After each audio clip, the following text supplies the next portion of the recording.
Okay, before I do anything else, just a reminder, your project and your synopsis are both due on Friday.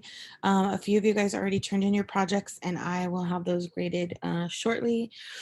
I did grade some from my other English classes, and if you're missing something, I'll write you a note and let you know, hey, redo this so you can get a better score. So let's go ahead and look at our week at a glance. Okay, so today we're doing something with illuminating imagery, and we're going to be looking at it's basically poetry, but we're looking at a classic poem and then something from a hip hop song. And then don't forget to work on your project and your synopsis if you're not done already yet, and complete your reading log. So let's go ahead and go back to the module.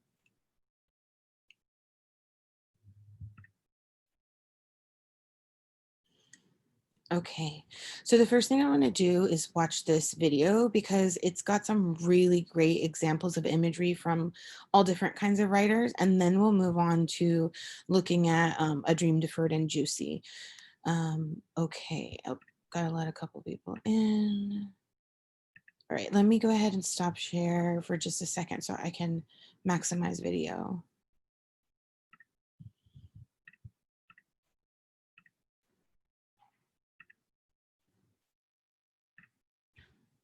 Okay. I'm going to zoom in right here.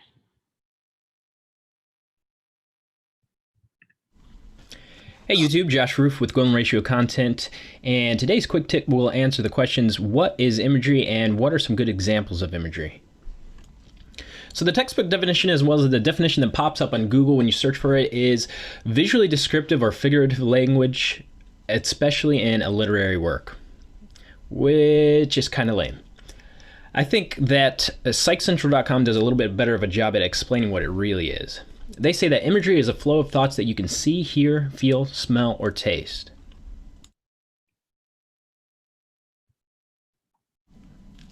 That said, let's take a look at some examples of imagery from a few classical writers and some modern writers as well.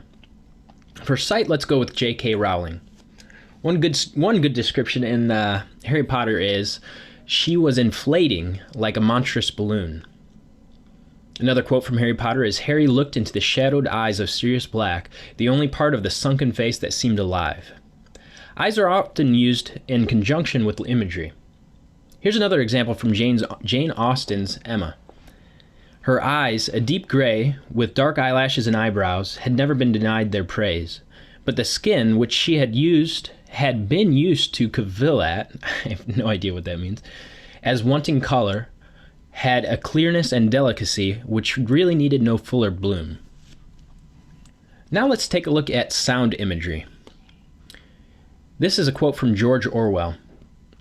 It seemed to him that he knew exactly what it felt like to sit in a room like this, in an armchair beside an open fire with your feet in the fender and a kettle on the hob, utterly alone, utterly secure, with nobody watching you, no voice pursuing you, no sound except the singing of the kettle and the friendly ticking of the clock.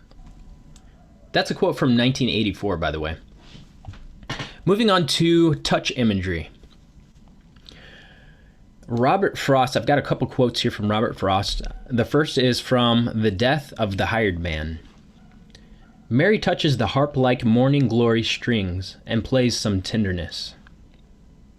The next is from The Witch of Coos. The bed linens might just as well be ice and the clothes snow. For the use of smell in imagery, let's go with a quote from C.S. Lewis. In The Silver Chair, C.S. Lewis writes, "The sweet, heavy smell grew very much less, for though the whole fire had not been put out, a good bit of it had, and what remained smelled very largely of burnt marshwiggle, which is not at all an enchanting smell. The marshwiggle, if you haven't read The Silver Chair, is a humanoid creature with frog-like skin and feet. So if you can imagine the smell of a burnt frog, basically, that's what he's going for here. Last of all, we have the example of using taste in the realm of imagery. And Stephen King, not my favorite author by far, but he's just absolutely phenomenal when it comes to symbolism and imagery, especially. Stephen King gives us some great advice on improving imagery, he says, see everything before you write it. See everything before you write it. In The Shining, King uses the word red rum for the symbol of bloodshed and violence. It's also a good example of imagery. Rum is a drink that in my opinion tastes a bit like death. Rum is really only red in this case, where murder and blood is involved. Spelled backwards, of course, it's murder. If the reader realizes these two things consciously or subconsciously, King has successfully painted a vivid, albeit violent picture and capitalized on the taste aspect of imagery. And that's all I have for you today. Interesting, huh? I didn't realize until I watched that video that red rum backwards is murder. And I do like Stephen King. So if you like horror stuff, because like It, which came out a couple of years ago, that's all Stephen King. Okay, let's go ahead and move on. So we're going to look at these two excerpts from Harlem, A Dream Deferred, which is Langston Hughes, and then Juicy by Biggie. So instead of reading through those, what I'm going to do is go ahead and open this up, and I have it on my desktop, but you guys can choose the PowerPoint, the Google, or the PDF. So let's go ahead and look at that.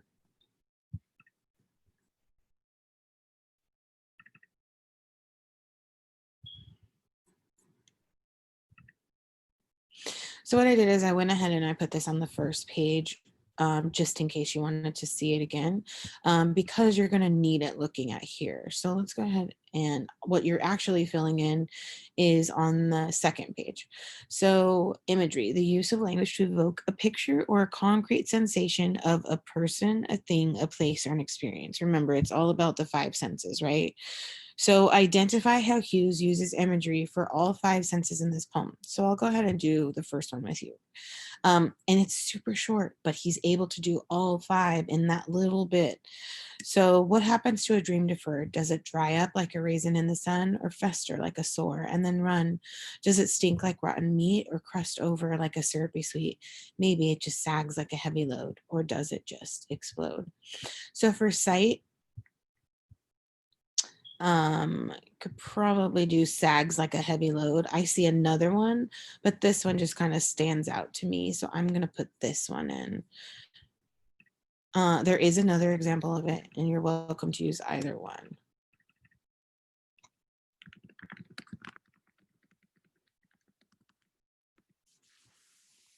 And then you guys are going to find the examples for taste, touch, smell, and sound. And then I want you to answer these two questions. So how does the sum total of all the imagery add up to answering the question put forth by the speaker?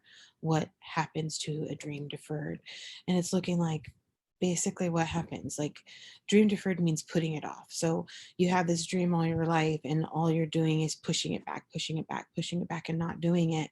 So what happens to it? And then he gives all these different reasons of imagery that what would happen.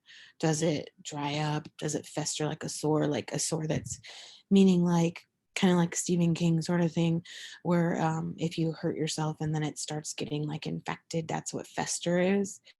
And then run is like, it could be a double entendre. So like run could be literally run, or run if it's leaking, like a sore is leaking, it could like run down your leg, meaning like it's just nasty.